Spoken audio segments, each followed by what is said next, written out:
नमस्कार दोस्तों, बहुत बहुत स्वागत है आप लोगों का सिंपल एजुकेशन में।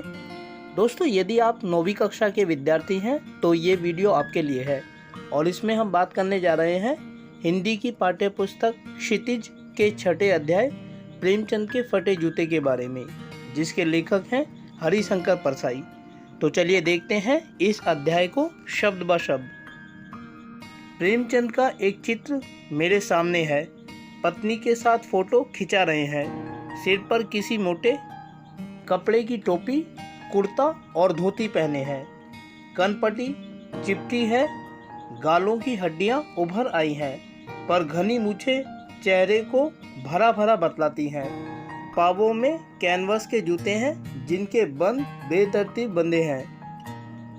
लापरवाही से उपयोग करने पर बंद के सिरों की लोहे की पतरी निकल जाती है और छेदों में बंद डालने में परेशानी होती है। तब बंद कैसे भी कस लिए जाते हैं। दाहिने पांव का जूता ठीक है, मगर बाएं जूते में बड़ा छेद हो गया है जिसमें से उंगली बाहर निकल आई है। मेरी दृष्टि इस जूते पर अटक गई है। सोचता हूँ फोटो खिंचाने की अगर यह पोशाक है तो पहनने की कैसी होगी। नहीं, इस आदमी की अलग अलग पोशाकें नहीं होंगी।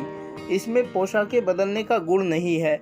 यह जैसा है वैसा ही फोटो में खींच जाता है। मैं चेहरे की तरफ देखता हूँ। क्या तुम्हें मालूम है मेरे साहित्यक पुरखे कि तुम्हारा जूता फट गया है और उंगली बाहर दिख रही है? क्या तुम्हें इसका जरा भी एहसास नहीं है? जरा लज्जा, संकोच या झेप नहीं है?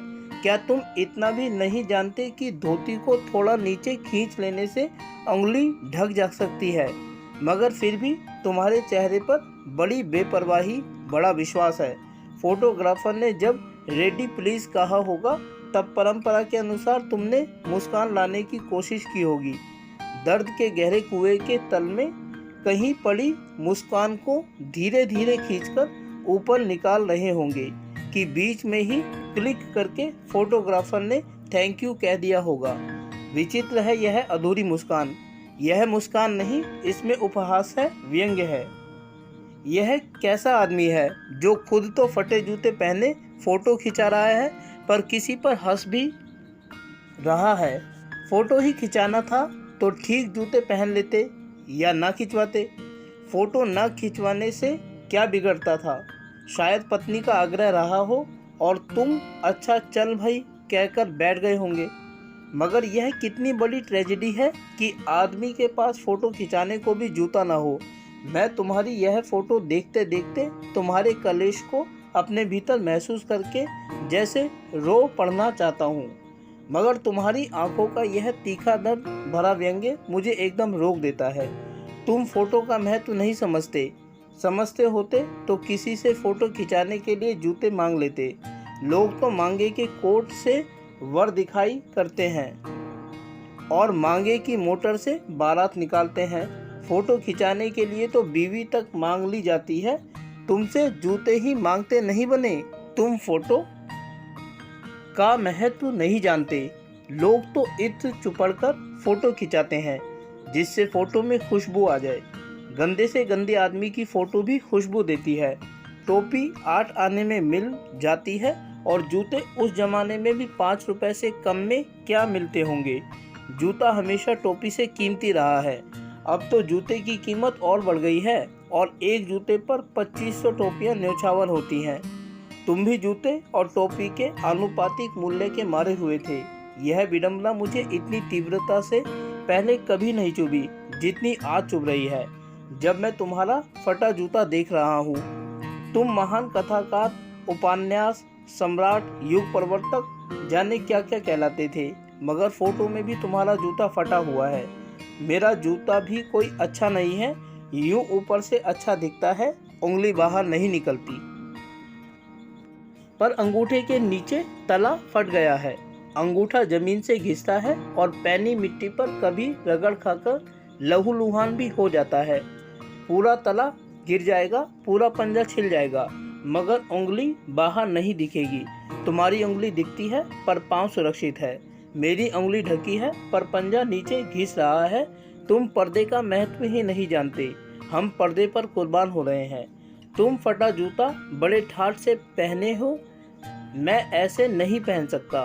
फोटो तो जिंदगी भर इस तरह नहीं खिंचाऊं, चाहे कोई जीवनी बिना फोटो की ही छाप दे। तुम्हारी यह व्यंग्य मुस्कान मेरे हौसले पस्त कर देती है। क्या मतलब है इसका? कौन सी मुस्कान है यह? क्या होरी का गोदान हो गए? क्या पूस की रात में नील गाय हल्कू का खेत चढ़ गई? क्या सुजान भगत का लड़का मर गया क्योंकि डॉक्टर क्लब छोड़कर नहीं आ सकते? नहीं, मुझे लगता है माधो औरत के कफन के चंदे की शराब पी गया। वही मुस्कान मालूम होती है। मैं तुम्हारा जूता फिर देखता हूँ, कैसे फट गया यह मेरी जनता के लेकर। क्या बहुत चक्कर काटते रहे? क्या बनिए के तगादे से बचने के लिए मील 2 मील का चक्कर लगाकर घर लौटते रहे? तो दोस्तों, हरिशंकर परसाई जी के द्वारा लिखा गया ये व्यंग प्रेमचंद के फटे जूते हमने पढ़ा।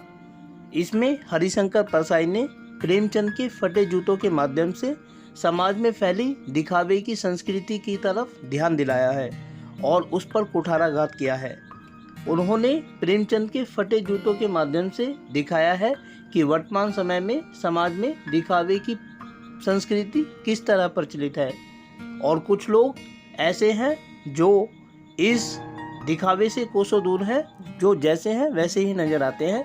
इसी को प्रेमचंद के फटे जूते के माध्यम से उन्होंने दिखाया है। तो दोस्तों, उम्मीद करता हूं कि आपको यह वीडियो पसंद आएगी। अगली वीडियो में हम प्रेमचंद के फटे जूते नामक अध्याय के प्रश्न उत्तरों के बारे में बात करेंगे।